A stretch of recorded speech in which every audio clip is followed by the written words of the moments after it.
الرحمن الرحیم۔ عابد اوان حسب معمول آپ کی خدمت میں حاضر ہے۔ ناظرین، آپ مارکیٹ سے جب کوئی پروڈکٹ خریدتے ہیں، چاہے کوئی پیک کھانے کی چیز ہو، میڈیسن ہو، الیکٹرانکس کی کوئی چیز ہو، یا کوئی بھی آپ کے روزمرہ کے استعمال کی چیز، آپ جب اس کی پیکنگ کھولتے ہیں تو اس میں ایک لیفلیٹ ملتا ہے۔ وہ لیفلیٹ جو مینوفیکچرر ہوتا ہے وہ بنا کے آپ کے پاس بھیجتا ہے کہ جو پروڈکٹ آپ نے خریدی ہے اس کو آپ اس مینول کے مطابق استعمال کریں، اس کو صاف کس طرح کرنا ہے، اس کو یوز کس طرح کرنا ہے، اس کو سنبھال کے کس طرح رکھنا ہے۔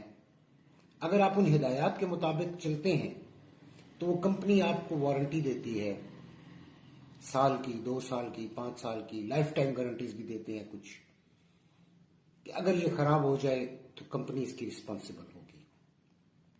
لیکن اگر آپ اس ہدایت نامے کے مطابق نہیں چلتے تو وہ چیز خراب ہوگی، یقیناً ہوگی، کیونکہ آپ کو جو ہدایات دی ہیں وہ اس تخلیق کار نے دی ہیں جس نے وہ پروڈکٹ بنائی ہے، اور جو تخلیق کار ہوتا ہے وہ بہتر بتا سکتا ہے کہ آپ نے اس پروڈکٹ کو، اس چیز کو کس طرح استعمال کرنا ہے۔ اگر آپ اپنی طرف سے اس میں کچھ کمی بیشی کریں گے تو یقینی طور پہ وہ کمپنی پھر ذمہ داری نہیں لے گی، وہ کوئی وارنٹی نہیں دے گی۔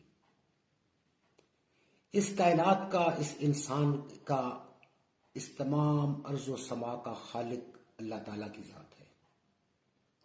تو کیا یہ ممکن ہے کہ اللہ تعالیٰ آپ کو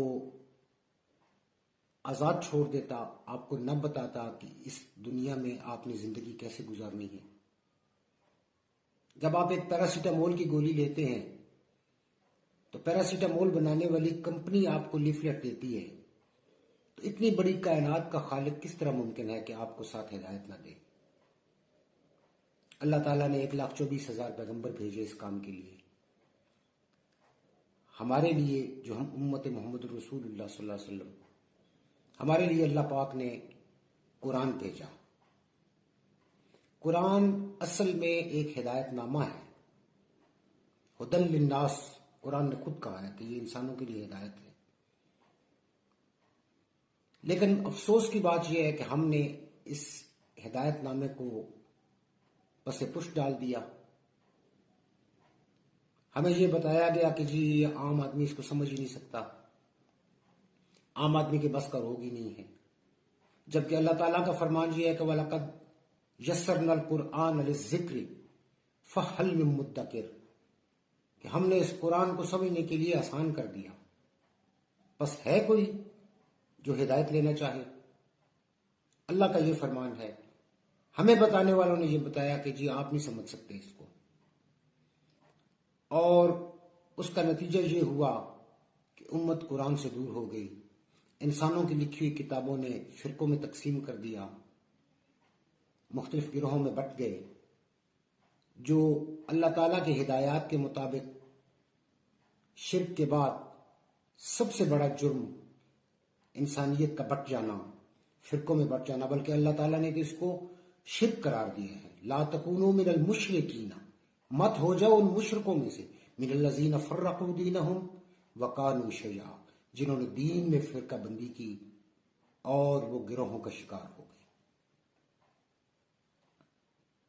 2 الفاظ ہمارے معاشرے میں ایسے استعمال ہوتے ہیں جن کے صحیح معنی آج تک نہیں بتائے گئے۔ عام آدمی کو کیا، پڑھے لکھے لوگوں کو بھی نہیں معلوم کہ الہ کا مطلب کیا ہوتا ہے اور الدین کا مطلب کیا ہوتا ہے۔ ہم نے نمازیں پڑھنے والے، روزے رکھنے والے، لمبی سی داڑھی رکھنے والے، ایک خاص حلیہ بنا کر، چوغا پہن کر، سر پہ پگڑی اور ٹوپی پہن کر آنے والے کو دیندار سمجھ لیا ہے، جبکہ یہ ذاتی اعمال ہے۔ دین تو اس قانون کا نام ہے جس کے مطابق آپ نے دنیا گزارنی ہے۔ دوسرا لفظ الہ، لا الہ الا اللہ۔ ہمیں بتایا جاتا ہے کہ الہ کا مطلب ہے معبود، کوئی معبود نہیں اللہ کے بغیر۔ اب اب جس طرح الہ عربی زبان کا لفظ ہے، اسی طرح معبود بھی عربی زبان کا لفظ ہے، اس میں مفعول ہے یہ عبد سے، ہمیں اس کا مفہوم نہیں سمجھایا گیا۔ میں مختصر سے وقت میں چونکہ بات کرنا چاہتا ہوں، میں لمبی بات نہیں کروں گا، شارٹلی آپ کو اسے یہ بات سمجھاؤں کہ الہ کا مطلب ہوتا ہے وہ ہستی جس کے ہر حکم کو بلا چون و چران ماننا ہے، اس کے ہر حکم کی تعمیل کرنی ہے۔ لا الہ الا اللہ، کوئی ایسی اللہ کے سوا ذات نہیں جس کے ہر حکم کو ہم نے ماننا ہے، جس کے ہر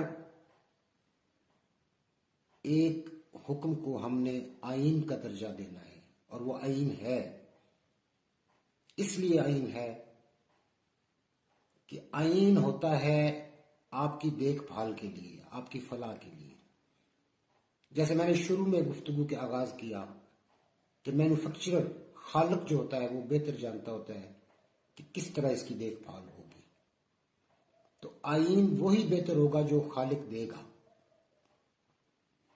ہم نے یہ ملک حاصل کیا، پاکستان کا مطلب کیا؟ لا الہ الا اللہ، یعنی پاکستان وہ ملک ہوگا جس میں وہ قانون رائج ہوگا جو اللہ کا دیا ہوا ہے، اس کے علاوہ کسی کا آئین نہیں ہوگا۔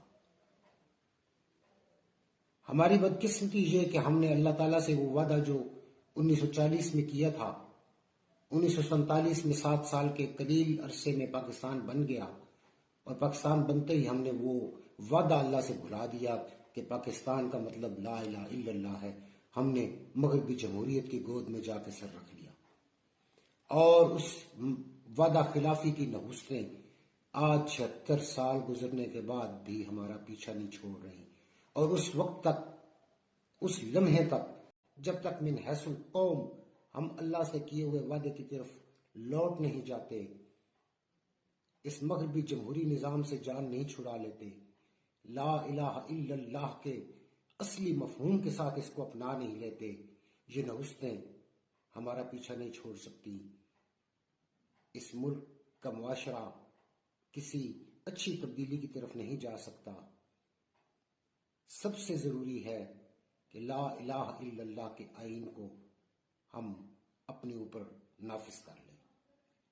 اب یہ کس طرح نافذ ہو سکتا ہے، یہ میں انشاءاللہ اگلی اپنی گفتگو میں یہ عرض کرنے کی جسارت کروں گا۔ اگر میری بات آپ لوگوں تک سمجھ آ جائے، پہنچ جائے، تو شاید یہی میرے لیے نجات کا ذریعہ بن جائے۔ اپنا خیال رکھیے گا۔ آج تک کے لیے اتنا ہی۔ اللہ حافظ۔